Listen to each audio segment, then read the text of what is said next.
नमस्कार, मैं हूं निकट परवीन खान और आप देख रहे हैं इंडिया परफेक्ट न्यूज।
गुरुवर के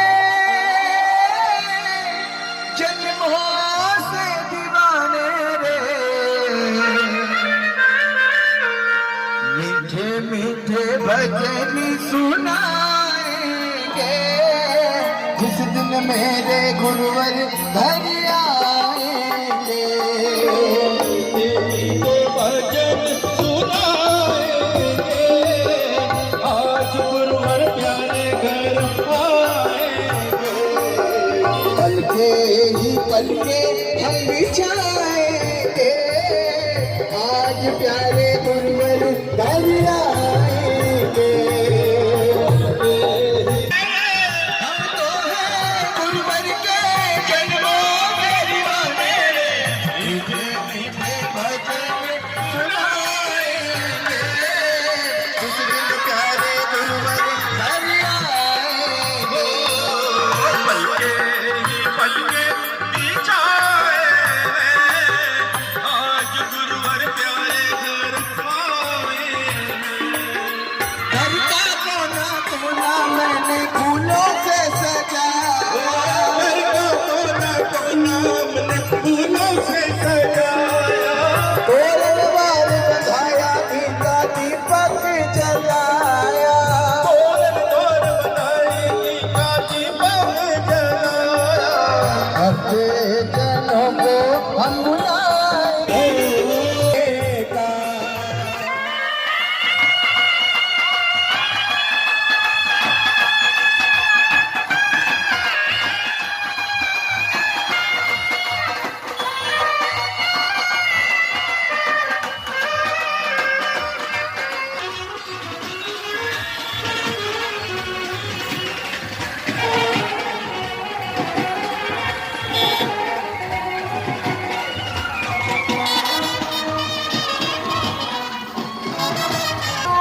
दर्शन, अतिथियों का करके दर्शन, झूम उठा मन प्यारा। स्वागत की बेला यह पाकर आंगन धन्य हमारा।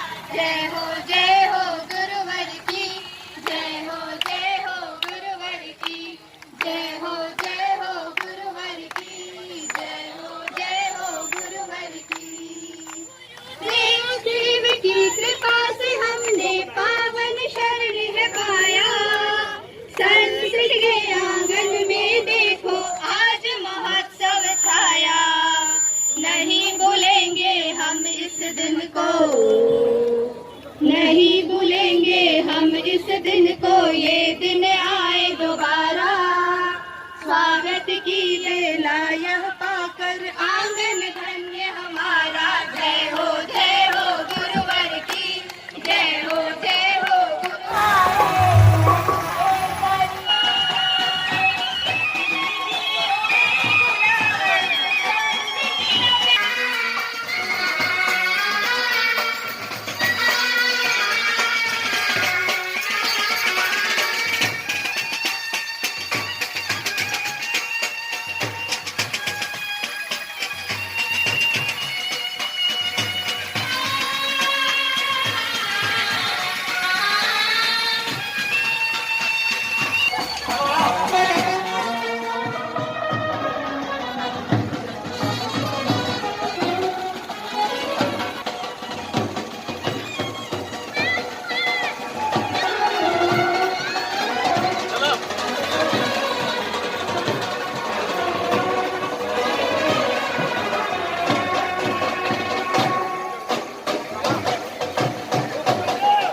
सन सिटी से जुड़े हुए सन सिटी परिवारों के लिए और जो बाहर से भी भाई बहन आए हैं राजनाथ गांव से, हम सभी के लिए अपनी दुआ और शुभकामना करते हैं।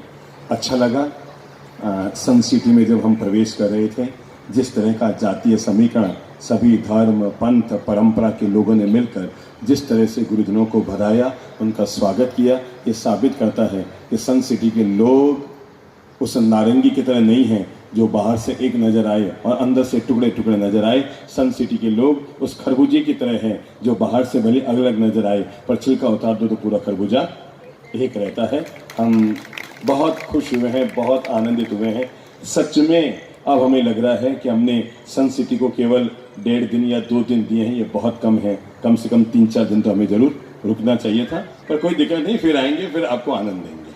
हम सोचे ऐसी बातें कि जिन बातों में हो दम, दुश्मन से भी हम प्यार करें, दुश्मनी हो जिससे कम। हम सोचे ऐसी बातें, हम सोचे ऐसी बातें कि जिन बातों में हो दम, दुश्मन से भी हम प्यार करें, दुश्मनी हो जिससे कम कम कम। हम सोचे ऐसी बातें, हम सोचे ऐसी बातें कि जिन बातों में हो दम, दुश्मन से भी हम प्यार करें, दुश्मनी हो जिससे कम। हम सोचे ऐसी बातें। जिस घर में तूने जन्म लिया वो मंदिर है तेरा, वो मंदिर है तेरा। जिस घर में तूने जन्म लिया वो मंदिर है तेरा, वो मंदिर है तेरा। प्रभु की मूरत है मात पिता, प्रभु की मूरत है मात पिता, उनसे न जुदा हो हम। हम सोचे ऐसी बातें, कि जिन बातों में हो दम, हम सोचे ऐसी बातें कि जिन बातों में हो दम। भाई भाई की ताकत है, भाई से कैसा बैर, भाई से कैसा बैर। भाई भाई की ताकत है, भाई से कैसा बैर, भाई से कैसा बैर। माफी मांगे और गले मिले, माफी मांगे और गले मिले, इसमें क्यों रखे शर्म। हम सोचे ऐसी बातें कि जिन बातों में हो दम, हम सोचे ऐसी बातें कि जिन बातों में हो दम। महाभारत हमने खूब लड़ा और खूब लड़े हम तुम, और खूब लड़े हम तुम। हाँ, महाभारत हमने खूब लड़ा और खूब लड़े हम तुम, और खूब लड़े हम तुम। वो राम लखन का प्रेम त्याग, वो राम लखन का प्रेम त्याग, क्या अपना नहीं धर्म। हम सोचे ऐसी बातें, सबको याद होगी तो सब बोलो ना। हम सोचे ऐसी बातें कि जिन बातों में हो दम, हम सोचे ऐसी बातें कि जिन बातों में हो दम।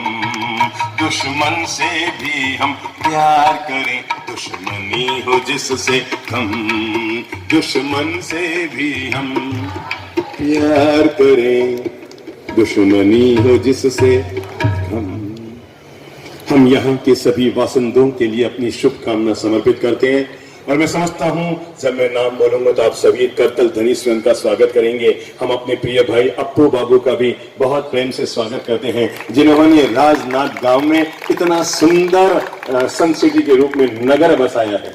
ये कोई कॉलोनी नहीं बसी है, अपने आप में राजनाथ को गांव है और ये नगर बस गया है राजनाथ गांव के करीब में। और जिस तरह का मीठा मधुर हरा भरा माहौल बनाया है, ओहो, हमें तो पसंद आ गई। ठीक है ना।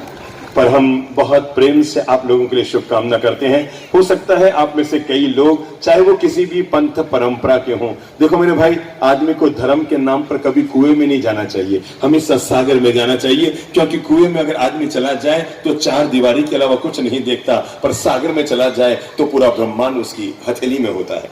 तो हम लोगों को इस बात का पूरा ख्याल रखना चाहिए। हम धार्मिक तो हों पर सांप्रदायिक कट्टर कभी ना हो। मैं यही परंपरा पालूं, मैं यही धर्म जीऊं, मैं इसी मार्ग पर चलूं। मेरे भाई, दुनिया में सब जगह अच्छे महापुरुष हैं और हर धर्म में अच्छी बातें हैं। हमें सबका स्वागत सम्मान करना चाहिए और सबके प्रति अपने नजरिए को बड़ा रखना चाहिए।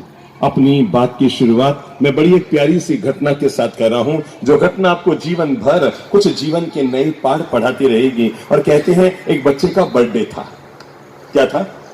जन्मदिन था बच्चे का। ऐसे ही सुंदर सुंदर गोरूलाली आगे बैठा ना, बिल्कुल ऐसे ही गोरा गोरा बच्चा था। और मम्मा ने कहा, बेटा तेरा बर्थडे है ना, चल चल चल, मैं तेरी जेब में टॉफियां भर देती हूँ। क्या कर देती हूँ? तेरी जेब में टॉफियां भर देते हूँ। टॉफियां भर दी, बच्चा रवाना होने लगा। पता नहीं मम्मा को क्या याद आया, कहा बेटा तू जा रहा है ना, आज तेरा बर्थडे है, रास्ते में भगवान जी का मंदिर आता है, ले ये 10 रुपये भगवान के मंदिर में चढ़ा देना। बच्चा बड़ा खुश जा रहा था, आज उसका जन्मदिन था, टॉफियों से जेब भरा हुआ था, रास्ते में मंदिर जाना था और मंदिर में क्या करना था? 10 का नोट चढ़ाना था। बच्चा बड़ा खुशी मंदिर में गया, यू भगवान को 3 4 5 बार किए और जेब में से रुपये का नोट डाला और कहा, भगवान जी आज मेरा बर्थडे है, क्या दो? आपको पता है, बड़े लोग मंदिर में जाते हैं तो प्लॉट मांगते हैं, सुंदर बीबी मांगते हैं, मकान मांगते हैं, दुकान चलवाते हैं, अपने प्लॉट को बिकवाते हैं, धंधा बढ़वाते हैं। एक बच्चे ही तो हैं जो भगवान के पास जाकर के भगवान को मांगते हैं, है ना? भगवान से कहते हैं, भगवान हमें ज्ञान देना, सद्बुद्धि देना। बच्चा मंदिर से जैसे ही बाहर निकला कि बाहर निकलते ही उसने देखा कि मंदिर के बाहर बिल्कुल एक नई चमचमाती हुई, वो जो होती है ना, वो क्या कहते हैं, वो मतलब वो 40 लाख वाली 50 लाख वाली Mercedes car, black sharp colour की। और बच्चे ने जैसे ही कार को देखा, स्कूल जाना तो भूल गया, वो कार के पास जाकर यूं हाथ फेरने लगा। बड़ा उसे मजा आ रहा था, यार क्या मस्त कार है, कभी यूं देखे कभी यूं देखे। छोटे बच्चों को महंगी कारें पसंद होती है। वो तो यूं यूं कर रहा था, इतने में कार का मालिक आया और आकर कहा, ए क्या कर रहा है? उसने कहा, नहीं सर अंकल, मैं तो आपकी इतनी सुंदर आप कार लेकर आए, मुझे तो बहुत पसंद आ गई, मैं तो आपकी कार को देख रहा हूँ, हाथ फेर रहा हूँ। महिला का नियम है उसकी साड़ी की तारीफ कर दो और पुरुष का नियम है उसकी गाड़ी की तारीफ कर दो, तो खर्च किया पैसा अदा हो जाता है। नहीं तो लगता है यार मेरी गाड़ी अच्छी है कि पड़ोस वाली की अच्छी है। अच्छा समझो, अगर किसी महिला ने 8,000 की साड़ी पहनी है और किसी ने पूछा ही नहीं, अब 8,000 में 300 में क्या फर्क है? दोनों एक ही बराबर है, दोनों ने एक ही काम किया है। पर जब तक कोई तारीफ ना कर दे तब तक शांति नहीं। और उस बच्चे ने जैसे ही कहा, उसने कहा मतलब तुम्हें कार पसंद? अरे अंकल झकास, मजा आ गया, कार क्या मस्त कार है आपकी। अंकल ने जैसे ही सुना तो थोड़े से क्या हुए हाँ बच्चा समझ गया है, थोड़े से यू हो गया, तो किधर जा रहा है? अरे अंकल मैं तो स्कूल जा रहा हूं, चल मैं तुझे स्कूल छोड़ देता हूं, फिर मैं आगे चलूंगा। और अंकल ने बच्चे को कार में बैठाया, कार रवाना हुई। वो बच्चा जिसके घर पर सेकंड हैंड एक्टिवा था, आज वो पहली बार इतनी महंगी कार में बैठा है, बड़ा यूं बड़ा खुश हो रहा है। Uncle thank you, uncle thank you. अरे अंकल क्या बताऊं, आज मेरा बर्थडे है। क्या है? मेरा बर्थडे है और आपने मेरे बर्थडे पर इतनी महंगी कार में घुमाया, मैं जीवन भर याद रखूंगा। अंकल ने कहा, गजब, आज तेरा भी बर्थडे है और मेरा भी बर्थडे, मतलब अपन दोनों एक जगह एक गाड़ी में भगवान ने मिलाया। बड़ा वो यूं कर रहा था। और उसने पूछा, अंकल एक बात बताओ, ये कार बड़ी मस्त है आपकी, झकास है झकास, कितने लाख में ली? क्योंकि बच्चा क्या सोच रहा था, जब मैं बड़ा होऊंगा तो मैं भी खरीदूंगा। तो उसने कहा कितने लाख मिले? अंकल ने कहा, देख बेटा सच्ची सच्ची बताओ, आज मेरा बर्थडे है ना, तो मैंने ये कार खरीदी नहीं है।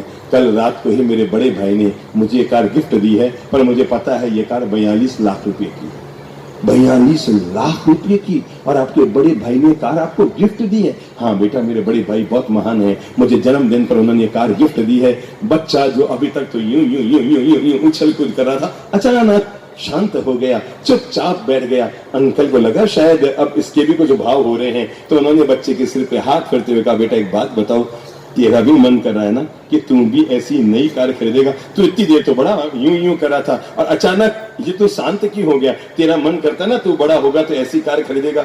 उसने कहा, हाँ अंकल, जब मैं कार में बैठा था तो मैंने एक सपना लिया था कि जब मैं बड़ा होऊंगा तो मैं भी ऐसी कार खरीदूंगा। पर अंकल, जब आपने बताया कि आपके बर्थडे पर आपके बड़े भाई ने आपको कार गिफ्ट दी है, तो मैंने अपना इरादा बदल दिया है और अंकल मैंने तय किया है कि जब मैं बड़ा होऊंगा तो अपने छोटे भाई को भी मैं उसके जन्मदिन पर ऐसी कार गिफ्ट करूंगा और मैं आपके बड़े भाई जैसा महान आदमी बनूंगा।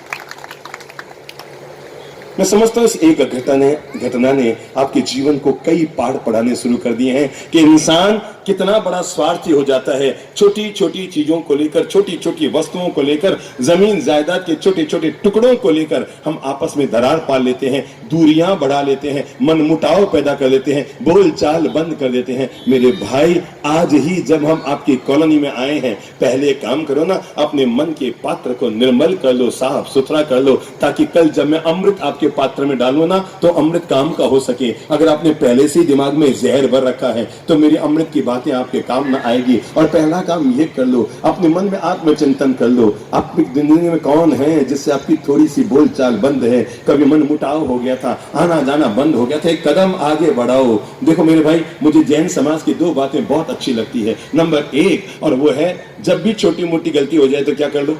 क्या कर लो? बोलो मुंह से, मिच्छामि दुक्कड़म। सीए करो कि ना करो, एमबीए करो कि ना करो, एमबीबीएस करो कि ना करो, पर एमडी जरूर कर लो। और एमडी का मतलब क्या है? मिच्छामि दुक्कड़म। आपको पता है हमारे देश के प्रधानमंत्री आदरणीय नरेंद्र जी मोदी ने जब 5 साल पिछले अपने पूरे किए थे और देश का अंतिम संसद सत्र बैठा हुआ था, जिसमें देश भर के सारे एक साथ सांसद बैठे हुए थे, क्योंकि वो संसद सत्र का समापन सत्र था। तब पता है, पूरी बातचीत करने के बाद, पूरे सत्र का समापन करने के बाद भाई श्री नरेंद्र मोदी ने एक महानता दिखाई थी। और तब वो खड़े हुए थे और खड़े होकर कहा था कि हम 5 साल तक हिले मिले जुले, आपने हमारी बातें काटी, हमने आपकी बातें काटी, आपने हमारी मजाक उड़ाई, हमने आपकी मजाक उड़ाई, आपने हमारे लिए टेढ़ा बोला, हमने आपके लिए टेढ़ा बोला। हो सकता है आपस में खूब मन मुटाव रहा, पर आज हम सब अपने अपने घर जा रहे हैं, अपने अपने गांव जा रहे हैं, अपनी अपनी दुनिया में जा रहे हैं। तो मैं भगवान श्री महावीर की परंपरा के इस महान शब्द का इस्तेमाल कर रहा हूं और देश की संसद में पहली बार इस शब्द का इस्तेमाल किया जब संसद सत्र का समापन करते हुए नरेंद्र जी मोदी ने कहा था, मैं आप सभी लोगों से मिच्छामि दुक्कडम कर रहा हूं। क्या कर रहा हूं? मिच्छामि दुक्कडम कर रहा हूं, यानी मेरे वचन व्यवहार से किंचित भी आपके मन को ठेस लगी हो। देखो क्या गजब की बात रही उस आदमी की, जब संसद में प्रवेश किया तब भी झुककर, कहां पर? संसद की सीढ़ियों पर झुककर, और जब निकले वापस तब भी मिच्छामि दुक्कडम के। मैं आपसे यही पाठ पढ़ा रहा हूं, अगर हम ये पाठ सीख सकते हैं तो सीख लो। घर में गलती किसने की ये चिंता मत करो। हो सकता है आपको लगता है पत्नी ने गलती की और पत्नी को क्या लगता है पति ने गलती की। आपको पता है ये बात तो आज तक समाधान हो ही नहीं पाया कि दोनों में से गलत कौन है, और उसको लगता है वो गलत और उसको लगता है वो गलत। महिला को लगता है तो बिल्कुल भोला हो भोला। हर महिला को अपना पति क्या लगता है? भोला लगता है। पक्की बात बता रहा हूं, मतलब आप कितनी चालू हो, दुनिया को चराते होंगे पर आपको चराने वाली कोई बैठी है ना? और वो आपको यही समझती है ये क्या है? भोला है भोला। एक महिला ने अपने पति से ये कहा कि तो बिल्कुल भोला होता ना कोई भी बना सके, तो पति ने कहा क्यों बां बां करे, शुरुआत तो सिर्फ आप ही करी।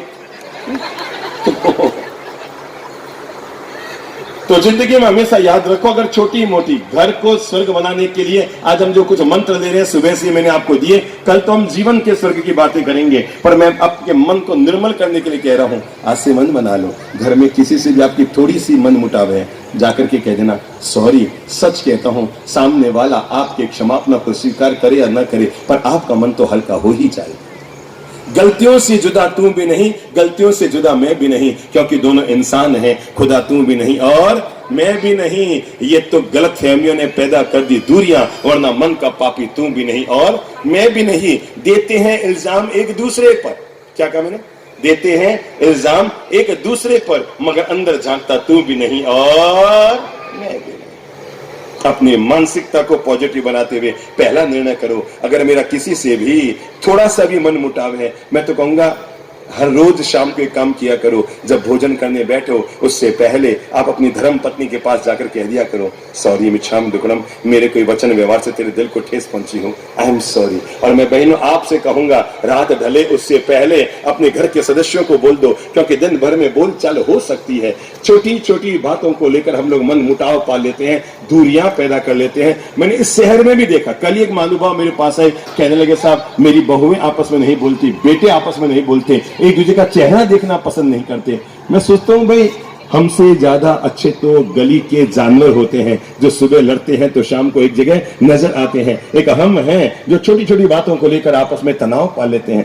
कह दो भैया, सांझ पड़े उससे पहले कह दो मिच्छामि दुक्कडम, आपकी रात भी मीठी और प्रभात भी मीठी। मेरे भाई याद रखना, 7 समय में जीवन में कभी गुस्सा मत करो। नंबर 1, कमर सीधी करो तो बताओ। नंबर 1, जब आप घर से बाहर निकले तो कभी गुस्से में मत निकलो।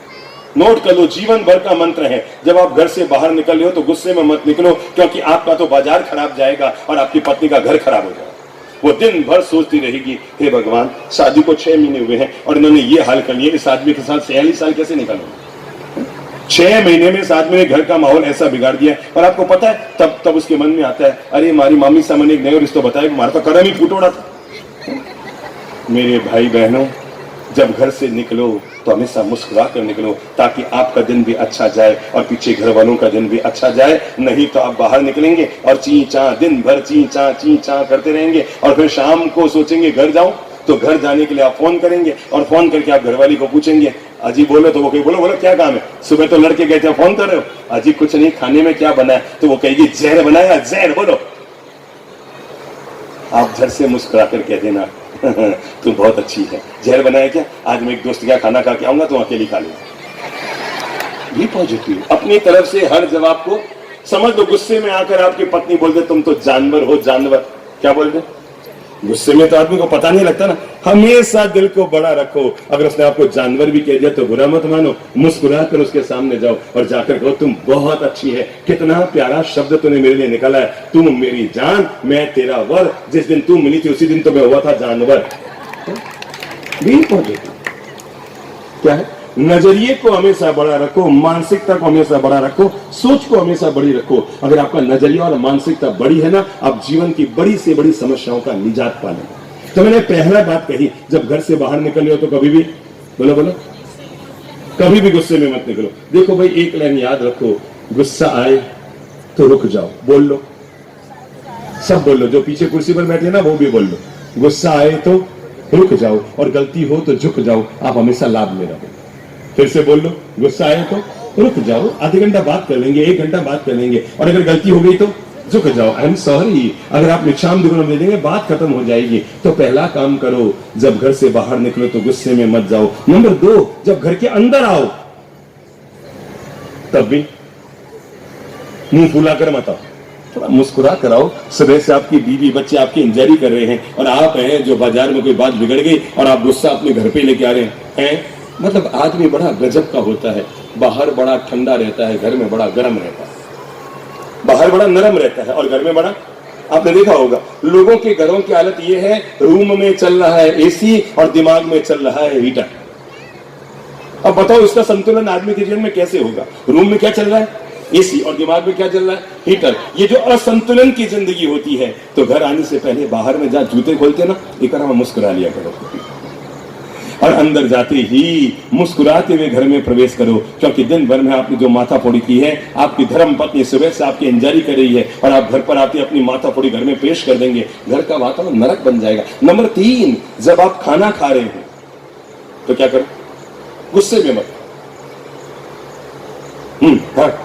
दे और यूं फूं फा करके खा लिया ना। मेरे भाई, गुस्से में अगर माँ अपने बच्चे को दूध भी पिलाती है ना, तो दूध जहर बन जाता है। क्या कहा मैंने? गुस्से में अगर माँ अपने बच्चे को दूध पिला दे तो दूध भी जहर बन जाता है। तो तीसरा संकल्प रखो, जब मैं खाना खा रहा हूंगा तो गुस्से में कभी खाना नहीं खाऊंगा, पक्की बात। नंबर 4, जब बेडरूम में जा रहे हो तो कभी भी गुस्से में मत जाओ। क्यों? क्योंकि आपको नहीं पता आपकी रात सुबह प्रभात होगी कि नहीं होगी, और अगर क्रोध कषाय में आपके प्राण निकल गए तो सोचो कितने जन्मों तक सांप और बिच्छू आपको बनना पड़ेगा। तो सोने से पहले जिससे भी आपकी बोलचाल बंद हुई है, 2 कदम आगे बढ़ा दो, बोल दो सॉरी है, सॉरी। एक बात याद रखना, गलती किसी ने भी की हो, पर दुनिया में महान तो वही होगा जो पहले सॉरी करे।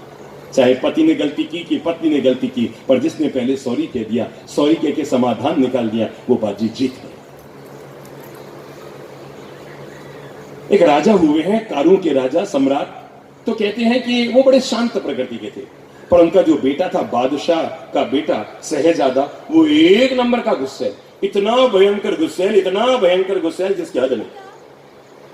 एक दिन वो शाहजादा नगर में घूमने गया, किसी ऑफिसर के बच्चे ने उसको गाली निकाल दी। वो बेचारा जानता नहीं था तो उसने अपशब्द कह दिए। वो गुस्से में भरा हुआ राजसभा में आया और आकर कहने लगा, महाराज आपके अमुक ऑफिसर के बच्चे ने मुझे भरे बाजार में गाली निकाली है, मैं चाहती हूँ उसको ऐसी सजा दी जाए कि 100 साल तक ये शहर पूरा याद रखे कि बादशाह के बेटे को गाली निकालने की क्या सजा होती है।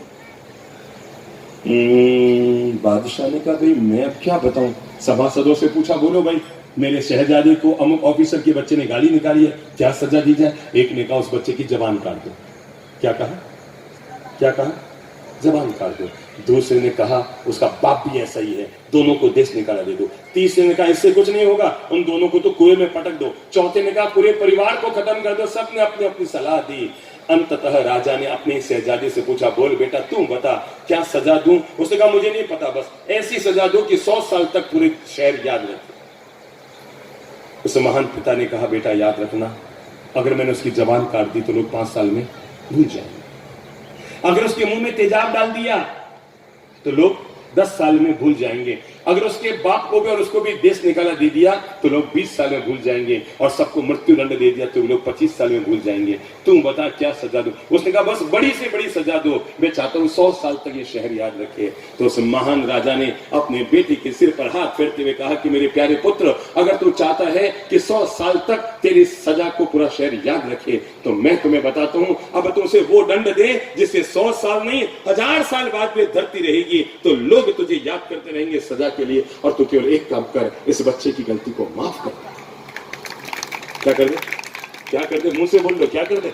माफ कर दे। क्योंकि तूने अगर माफ किया ना तो बड़े से बड़े संतों की जबान पर भी तेरी कहानी आएगी। मैंने इसीलिए कहा, रात को बेडरूम में जाने से पहले आपस में खमत खामना, सॉरी जरूर बोल दिया करो। ये मत सोचो गलती किसने की, क्योंकि जिसने गलती की वो तो मानने को तैयार होगा नहीं होगा ना। जिसने गलती की वो तो मानने को तैयार नहीं होगा।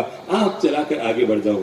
मिच्छामि दुक्कडम, सॉरी मेरे कारण तुम्हारा मन दुखा है, मन को अच्छा कर दो, हल्का कर दो। सासू माताओं, अगर आपको लगता है ना आपके कारण बहू का मन दुख गया है, झट से 2 कदम आगे बढ़ो और गले लगा कर उसको बोलो, बेटा सॉरी बेटा, मुझे नहीं पता गलती तूने की कि मैंने की, ये बात सोचने से कोई परिणाम नहीं आएगा, पर मैं बड़प्पन दिखाती हूँ बेटा, मैं सॉरी कहती हूँ, तुम मुस्कुरा ले ताकि मैं भी मुस्कुराऊं। घर में तनाव का वातावरण हम बेवजह पैदा करते रहते हैं, कितना गजब होता है। घर में सोफा सेट है, घर में डायमंड सेट है, घर में टीवी सेट है, घर में बर्तन सेट है, पहनने को डायमंड सेट है, बैठने को सोफा सेट है, खाने को बर्तन सेट है, टीवी को देखने को टीवी सेट है, पर फिर भी आदमी का माइंड अपसेट है ना। कितनी गजब की बात है, सब कुछ भगवान ने सेट कर दिया, पर हमने आपस में रिश्तों में दरार डाल डाल के अपने परिवार और घर के माहौल को नरक जैसा बना दिया। मैं इसीलिए आपसे अनुरोध कर रहा हूं, हम जब बेडरूम में जाए ना तो क्या करें, क्या करें? आपकी धर्मपत्नी है क्या यहाँ पर?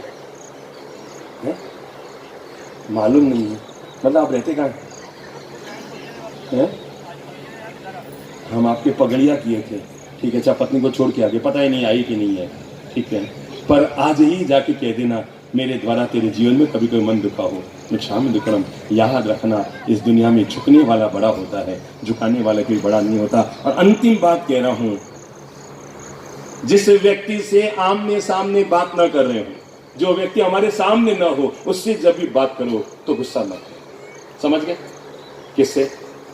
जब आप मोबाइल से बात कर रहे हो, लोग आपने देखा होगा ऐसे मोबाइल में तू समझे कहीं, अरे तू तने दिखे ही कौन नहीं, वो बेचारा बात कर रहे हैं और तुम हाथ पांव मार रहे हैं, फूं फां कर रहे हैं। कभी आदमी गुस्से में सांप बनता है और कभी आदमी गुस्से में सांड बनता है, कभी वो सींग मारता है और कभी वो डंक मारता है। इसके अलावा आदमी गुस्से में कुछ भी काम नहीं कर पाता। पर एक बात ध्यान रखना मेरे भाई, जिंदगी में हर चीज हमारी जिंदगी में लौट कर आती है, हम जो करें वही हमारे साथ लौट कर आया करता है। देखो एक बुद्धि लगाओ, एक 4 भाई एक हॉल में रहते थे, घर में रहते थे, और चारों ने निर्णय कर लिया कि हम अब अलग हो जाते। बहुओं में तकरार हो गई, आपस में खींचतान हो गई। अब बेचारे पति करे तो क्या करे, ठीक है भाई, अब समझौता किससे कर लो, गमों से कर लो, जिंदगी में गम भी मिलते हैं। और ये कहकर उन्होंने चारों ने घर अलग अलग बसा लिया। अब अलग अलग बसाने के पैसे तो पास में थे नहीं, तो उन्होंने क्या किया, बुद्धिमानी, घर में जो बड़ा हॉल था, छत तो वही रहने दी, लकड़ी का पार्टीशन डाल दिया। ये एक पार्टीशन आ गया, ये किसका, बड़ी वाली का, उसके पास वाला छोटी वाली का, इसके पास वाला उससे छोटी वाली का, और इससे पास वाला और छोटी वाली।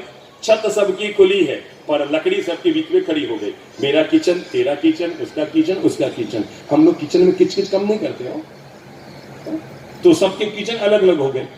अब पहला दिन था, सब में आपस में बोलचाल बंद थी और वैर भाव था। सबसे बड़ी वाली बहू ने अपने वो जो पार्टीशन उसका बना हुआ था, उसमें उसने झाड़ू निकाला और उसने थोड़ा सा गुस्से में आकर वो घर का पूरा कचरा क्या किया, जो जो जो जो दूसरे नंबर वाली उसकी बहू थी यानी उसकी देरानी, ऊपर से धीरे से खिसका दिया, वो कचरा चला गया। अब बेचारी वो तो सोई हुई थी, उसकी आंख खुली तो उसने देखा है कचरा कचरा कचरा कहां से हुआ। उसने फिर झाड़ू निकाला, देखा हो सकता है छत से कचरा आ गया होगा। उसने झाड़ू निकाला तो खुद के कमरे का भी कचरा और पहले वाली का भी कचरा उसने उठाकर तीसरी वाली के डाला, ऊपर से यूं खिसका दिया। तीसरी वाली उठी, उसने भी कचरा निकाला। उसने क्या किया, आपको पता है, कचरा बढ़ता जा रहा है। पहली वाली का इतना सा, दूसरी वाली का इतना हुआ, तीसरी वाली का और इतना हुआ। अब नंबर आया चौथी वाली का, उसके यहाँ तो पूरा कमरा सुपड़ा भर गया। उसने पूरा का पूरा कचरा इकट्ठा किया, उसके ऊपर खड़े करती हूँ और हौले से किसके किसके किसके बताओ, ये 6 साल के बच्चे समझ रहे हैं कि घर में देखते तो रोज ही है, मम्मी को भी और बड़ी मम्मी को भी और छोटी मम्मी को भी। आपसे ज्यादा ज्ञान तो इनको है, इन छोरों को है। और वो देख रहे हैं कि कैसे एक दूसरे को, और वो बताओ आखिर कचरा कहाँ आया, मुझे लगा कहाँ आया, जहां से शुरुआत हुई थी। मैं आपको यही बताना चाहता हूं, दुनिया में हर चीज जहां से शुरुआत होती है वो याद कर लो।